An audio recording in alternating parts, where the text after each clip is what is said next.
ঢালিউড নায়িকা অপু বিশ্বাস চলতি বছরের জানুয়ারিতে মাত্র ১০০ টাকা পারিশ্রমিকে একটি সিনেমার জন্য চুক্তিবদ্ধ হয়েছিলেন। শেখ রাসেলের আর্তনাদ নামে এই সিনেমাটিতে বাংলাদেশের সাবেক প্রধানমন্ত্রী শেখ হাসিনার চরিত্রে অভিনয় করার কথা ছিল তার। এতে চরিত্রের নাম ছিল হাসু।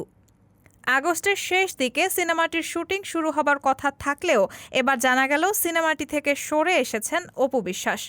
এই প্রসঙ্গে সংবাদ মাধ্যমকে অপু বিশ্বাস বলেন, জানুয়ারিতে চুক্তিবদ্ধ হয়েছিলাম, কিন্তু তার ১ মাস পরেই প্রযোজক পরিচালকের কথা ও কাজে মিল পাইনি, তাই ফেব্রুয়ারি মাসেই সিনেমা থেকে সরে দাঁড়াই।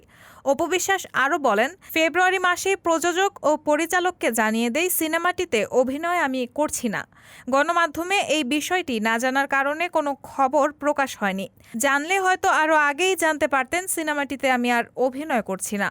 প্রসঙ্গত, শেখ রাসেলের আর্তনাদ সিনেমার গল্প এগিয়ে গেছে বঙ্গবন্ধু পরিবারের সর্বকনিষ্ঠ সদস্য রাসেলের জীবনী নিয়ে। সিনেমাটি কবে শুরু হবে এ বিষয়ে সিনেমার পরিচালকের সঙ্গে মুঠোফোনে যোগাযোগ করার চেষ্টা হলে তার ফোন বন্ধ পাওয়া গেছে। রায়হানা মুন, সবার কথা।